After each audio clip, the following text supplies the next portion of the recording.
سورة النحل کی آیت نمبر 77۔ الحمدللہ وکفا والسلام علی عباده الذین اصطفى خصوصا علی سید الرسل وخاتم الانبیاء وعلى آلہ واصحابہ الاتقیاء، اما بعد فاعوذ باللہ من الشیطان الرجیم، بسم اللہ الرحمن الرحیم۔ وَلِلَّهِ غَيْبُ السَّمَاوَاتِ وَالْأَرْضِ وَمَا أَمْرُ السَّاعَةِ إِلَّا كَلَمْحِ الْبَصَرِ أَوْ هُوَ أَقْرَبُ إِنَّ اللَّهَ عَلَى كُلِّ شَيْءٍ قَدِيرٌ۔ وَاللَّهُ أَخْرَجَكُم مِّن بُطُونِ أُمَّهَاتِكُمْ لَا تَعْلَمُونَ شَيْئًا وَجَعَلَ لَكُمُ السَّمْعَ وَالْأَبْصَارَ وَالْأَفْئِدَةَ لَعَلَّكُمْ تَشْكُرُونَ۔ وَلِلَّهِ غَيْبُ السَّمَاوَاتِ وَالْأَرْضِ، اور اللہ ہی کے لیے ہے آسمان و زمین کی تمام غیب چیزیں۔ وَمَا أَمْرُ السَّاعَةِ، اور قیامت کا معاملہ نہیں ہے إِلَّا كَلَمْحِ الْبَصَرِ، مگر آنکھ جھپکنے کی طرح، أَوْ هُوَ أَقْرَبُ، یا اس سے بھی زیادہ قریب۔ ان اللہ علی کل شیء قدیر، بے شک اللہ پاک ہر چیز پہ قدرت رکھنے والے ہیں۔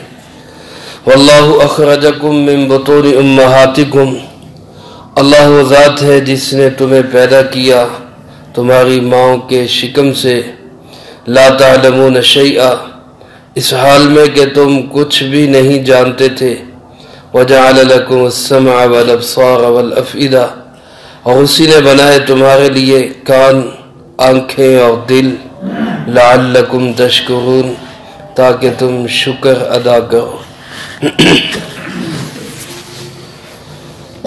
ان آیات مبارکہ میں سے پہلی آیت میں اللہ پاک نے قیامت کا تذکرہ فرمایا ہے، اور دوسری آیت میں وہی پہلا مضمون اپنی توحید کی دلیل، خود انسان کی اپنی پیدائش اور اللہ کی دی ہوئی اس کو نعمتوں سے اللہ پاک نے اس کو یاد دہانی کرائی۔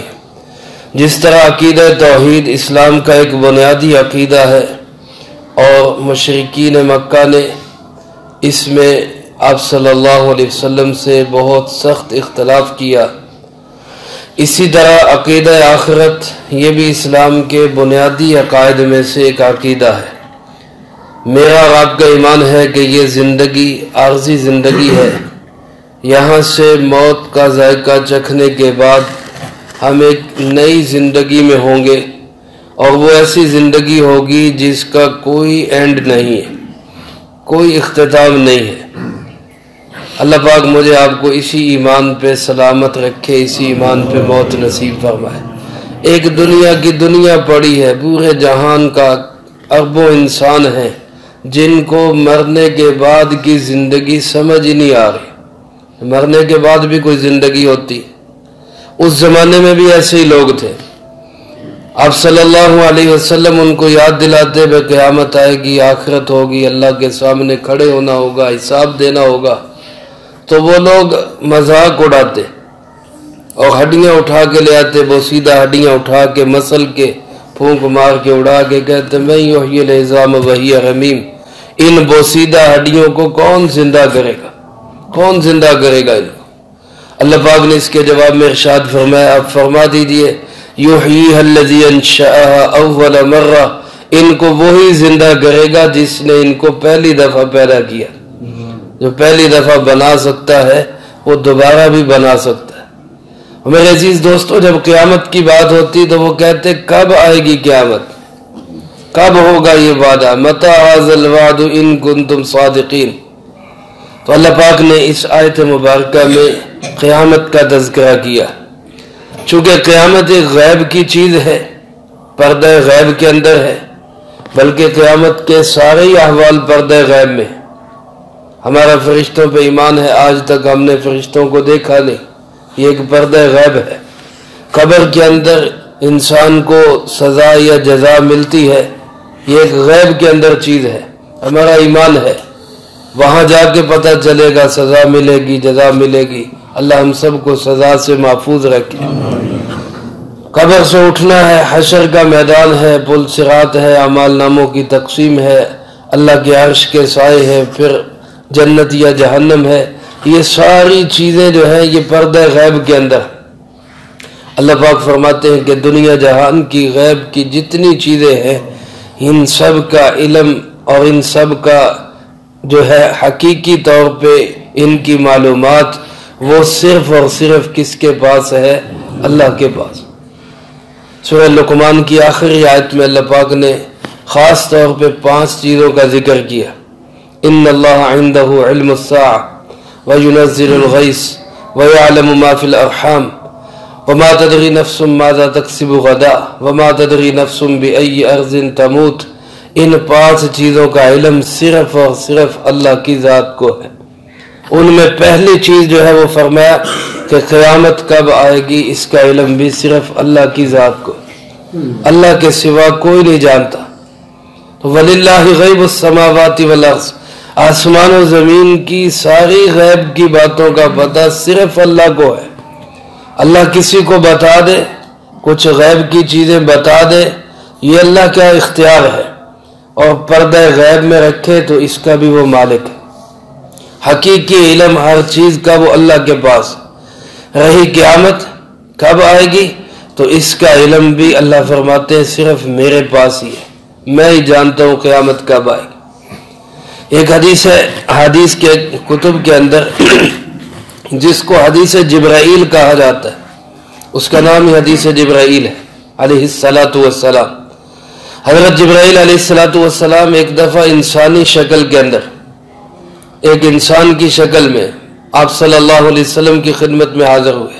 حضرات صحابہ اکرام رضی اللہ تعالیٰ مجمعین بیٹھے ہوئے تھے۔ غالباً اس حدیث کے راوی حضرت عمر رضی اللہ تعالیٰ، وہ فرماتے ہیں کہ ہم بیٹھے ہوئے، اذ طلع علینا رجل، اچانک ایک آدمی نمودار ہوا، اچانک آیا۔ ایک تو ہوتا ہے نا کہ دور سے آتا پتہ چل رہا ہے کہ کوئی مسافر آ رہا ہے، پیدل آ رہا ہے یا گھوڑے پہ آ رہا ہے یا سواری پہ آ رہا ہے، وہ اچانک نمودار ہوا۔ اور فرمایا شدید بیاض الثواب، اس کے کپڑے انتہائی سفید تھے، وشدید سواد الرأس، اور اس کے سر کے بال انتہائی کالے تھے، یعنی اس کے اوپر سفر کا کوئی نشان نہیں تھا۔ ظاہر ہے ایک آدمی سفر کر کے آیا تو اس سے سفید کپڑے سفید نہیں رہ سکتے، اس کے سیاہ بال سیاہ نہیں رہ سکتے، مٹی گرد و غبار اس میں ہوگا، لیکن فرمایا اس کے اوپر سفر کا کوئی نشان نہیں تھا۔ اور فرمایا وَلَا يَعْرِفُ مِنَّا أَحَدٍ، ہم میں سے اس کو کوئی پہچانتا بھی نہیں تھا۔ اب نہ پہچاننے کا تقاضا یہ ہے کہ وہ باہر سے آیا ہوا ہے، اور باہر سے آیا ہوا ہے تو سفر کا کوئی نشان بھی اس پہ نہیں ہے۔ ایک عجیب سا آدمی تھا۔ فرماتے کہ وہ آیا، آپ صلی اللہ علیہ وسلم کے سامنے بیٹھا، فَأَسْنَدَ رُكْبَتَيْهِ إِلَىٰ رُكْبَتَيْهِ، اس نے اپنے گھٹنے جناب نبی پاک صلی اللہ علیہ وسلم کے مبارک گھٹنوں سے ملا دیے، وَوَضَعَ كَفَّيْهِ عَلَىٰ فَخِذَيْهِ، اور اس نے اپنے ہاتھ اپنی رانوں پہ یا آپ صلی اللہ علیہ وسلم کی رانوں پہ رکھ دی، اور اس کے بعد اس نے سوال کیا، کہنے لگا کہ مل ایمان، ایمان کیا چیز ہے، ایمان کیا چیز ہے؟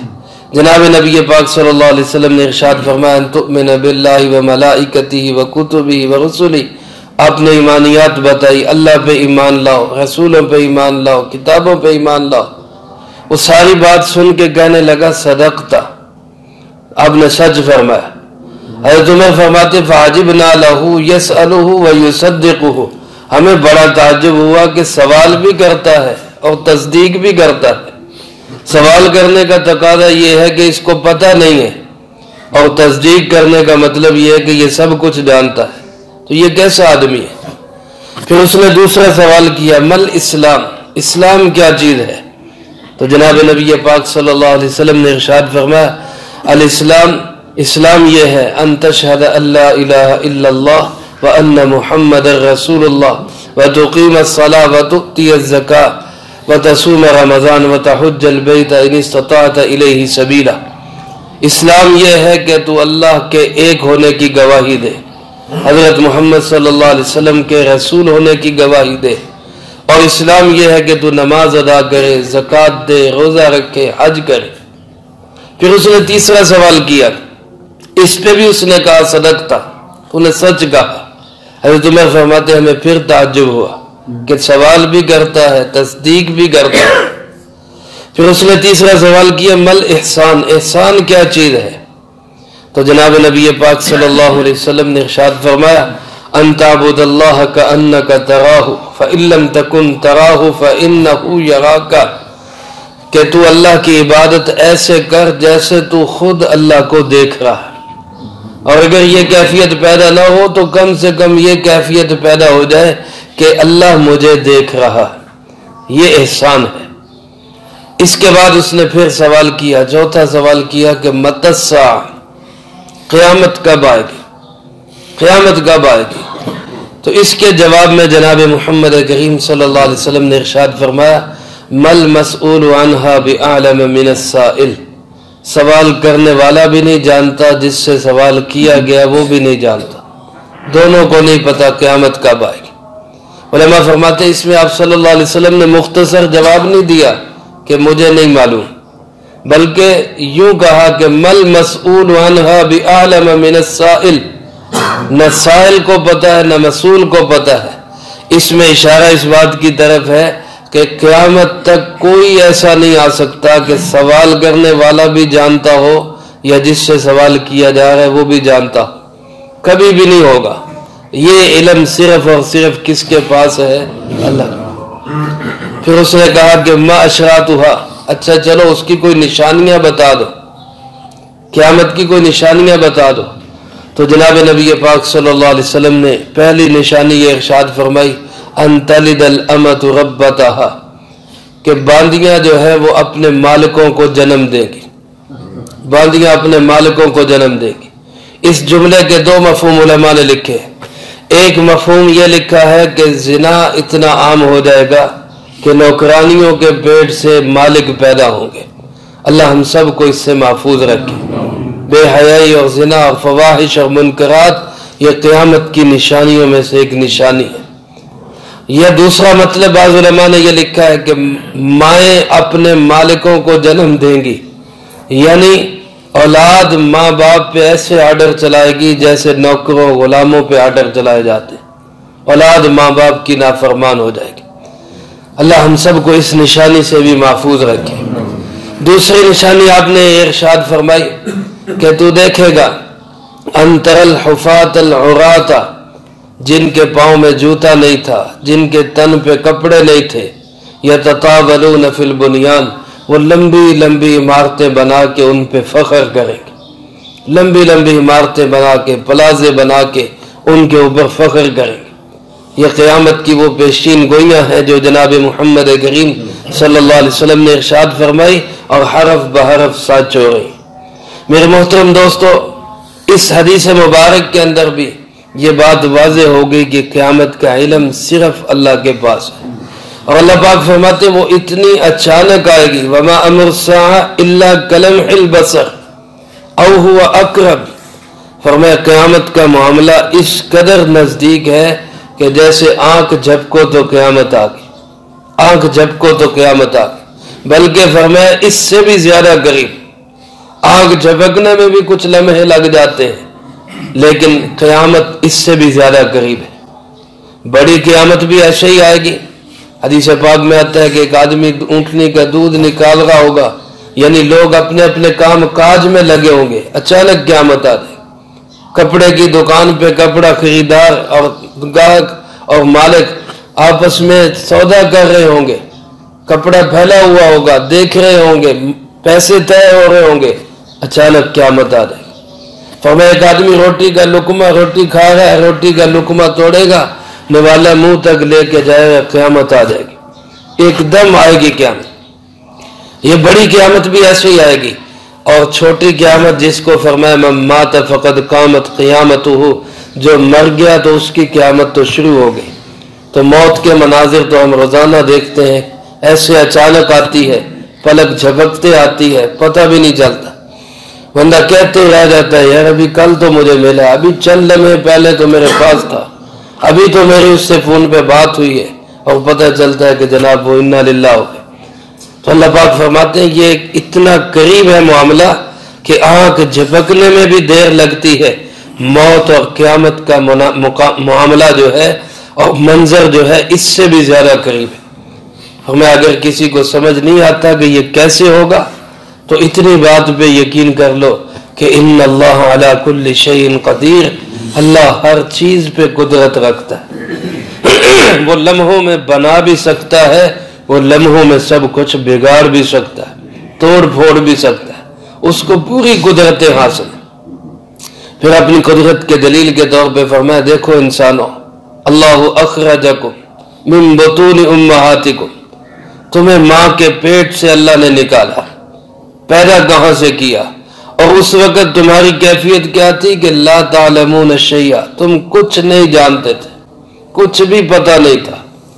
ایک چھوٹا بچہ، معصوم بچہ شکم مادر سے پیدا ہوا، اس کو کون سی یونیورسٹی نے پڑھایا، کس درسگاہ نے تعلیم دی، کس مدرسے نے اس کو سکھایا؟ ماں نے اس کو چھاتی سے لگایا تو اس نے منہ چلانا شروع کر دیا۔ یہ منہ چلانا اس کو کس نے سکھایا؟ بچے کو کوئی تکلیف ہو، بھوک لگے، سردی لگے، پیٹ میں درد، کان میں درد، بچہ رونا شروع ہو جاتا ہے، اس کے رونے پہ اس کی ضرورتیں پوری ہوتی ہیں، تو یہ بچے کو رونا کس نے سکھایا؟ یہ اللہ رب العزت کی ذات ہے۔ اللہ فرماتے تم ایسے پیدا ہوئے کہ کچھ نہیں جانتے تھے، پھر میں نے تمہیں علم کے ذرائع دیے، علم کے ذرائع دیے ہیں، اور وہ کون کون سے ہیں؟ فرمایا وَجَعَلَ لَكُمُ السَّمْعَ وَالْأَبْصَارَ وَالْأَفْئِدَةَ، میں نے تمہیں کان دیے، آنکھیں دی، دل دیا۔ آپ حضرات جانتے ہیں دنیا کے اندر جتنا علم انسان سن کے حاصل کرتا ہے اتنا دیکھ کے حاصل نہیں کرتا۔ دیکھ کے ہماری معلومات کم ہے اور کانوں سے سنی معلومات ہماری زیادہ ہے، اس لیے اللہ پاک نے پہلے کان کا ذکر کیا، اور علماء فرماتے ہیں اس میں اشارہ اس بات کی طرف بھی ہے کہ زیادہ بولنا جو ہے یہ علم کا عالم ہونے کی دلیل نہیں ہے، زیادہ بولنا یہ معلومات کی کثرت کی دلیل نہیں ہے، بلکہ زیادہ چپ رہنا یہ علم کا تقاضا ہے۔ چپ رہنا اور سننا یہ ہے علم کا تقاضا۔ وَجَعَلَ لَكُمُ السَّمْعَ، اللہ نے تمہارے کان بنائے، پھر آنکھیں دی تمہیں۔ کتنے لوگ ہیں جو کانوں کی نعمت سے محروم ہیں، کتنے لوگ ہیں جو آنکھوں کی نعمت سے محروم ہیں، کتنی بڑی اللہ کی نعمتیں ہیں۔ اور آنکھ کے متعلق تو ارشاد فرمایا کہ میں جس کی یہ دو آنکھوں کی بنائی لے لیتا ہوں، اللہ فرماتے ہیں وہ اس پہ صبر کرے تو میں اس کو جنت دیے بغیر میں بھی راضی نہیں ہوں گا۔ اس نے بنائی جانے پہ، آنکھوں کی بنائی جانے پہ صبر کیا، اتنی بڑی نعمت ہے آنکھوں کی بنائی۔ اللہ فرماتے میں نے تمہیں کانوں میں سنوائی دی ہے، قوت گویائی رکھی ہے تمہارے بولنے میں، اور تمہاری آنکھوں کے اندر قوت بنائی رکھی ہے۔ یہ ساری طاقتیں قوتیں دینے والا کون ہے؟ اللہ۔ اور پھر سارا علم جو اکٹھا ہوتا ہے وہ والافئدہ، دلوں کے اندر، دل قوت علمیہ کا مرکز ہے۔ ہمارے یہاں فلاسفہ تو کہتے ہیں کہ دماغ سے معلومات حاصل ہوتی ہیں، لیکن دماغ کا بے شک اس میں بہت بڑا تعلق ہے، اس میں علم کے اندر اور معلومات کے اندر، لیکن قرآن کریم کا تقاضا یہ ہے کہ علم اور معلومات کا ذخیرہ جو جمع ہوتا ہے وہ دل میں جمع ہوتا ہے۔ وہ دل جو ہے اس کے اندر اگر اللہ کا یقین ہوگا، اللہ والا علم ہوگا تو پھر اس سے اعمال بھی اچھے نکلے۔ حدیث پاک میں آتا ہے آپ صلی اللہ علیہ وسلم نے ارشاد فرمایا الا ان فی الجسد مضغہ، فرمایا جسم کے اندر ایک ایسا گوشت کا ٹکڑا ہے، ایک ایسا خون کا لوتھڑا ہے، اذا صلحت صلح الجسد کلہ، جب وہ صحیح ہو جاتا ہے تو سارا جسم صحیح ہو جاتا ہے، وَإِذَا فَسَدَتْ فَسَدَ الْجَسَدُ كُلُّهُ، اور جب وہ خراب ہو جاتا ہے تو پھر پورا جسم خراب ہو جاتا ہے۔ جسمانی طور پہ بھی آپ جانتے ہیں دل صحیح کام کرتا رہے تو سارا جسم صحیح رہتا ہے، اور جس دن دل خراب ہو جاتا ہے، دل کی حرکت میں فرق آ جاتا ہے تو پھر سارا جسم ہی خراب ہونا شروع ہو جاتا ہے۔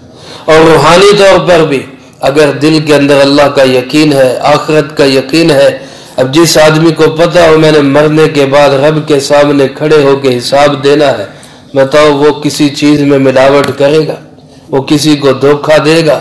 وہ کسی کا مال اڑائے گا؟ وہ کسی کا حق مارے گا؟ جب دل کا یقین بگڑ جاتا ہے اور انسان سمجھتا ہے پیسوں سے میرے مسئلے حل ہوتے ہیں، تو پھر وہ کہتا ہے چھوڑو شریعت کو، چھوڑو کسی حکم کو، حلال حرام کو چھوڑو، پیسہ اکٹھا کرو گا۔ اس لیے میرے عزیز دوستو، اللہ نے دل کو مرکز بنایا، اور ہم اس دل کو جو ہے اللہ کے بول سن سن کر، اللہ کی قدرت کی نشانیاں دیکھ دیکھ کر اس دل کے اندر اللہ کا یقین پیدا کر۔ اللہ پاک فرماتے ہیں یہ سب نعمتیں میں نے تمہیں اس لیے دی تاکہ تم ان نعمتوں کا شکر ادا کرو۔ علماء فرماتے ہیں جس طرح ان نعمتوں کا شکر یہ ہے کہ یا اللہ تیرا شکر ہے تو نے ہمیں یہ نعمتیں دی، اسی طرح ان کا عملی شکر یہ ہے کہ ان نعمتوں کو اللہ کے حکم کے خلاف استعمال نہ کرے، یہ عملی شکر ہے۔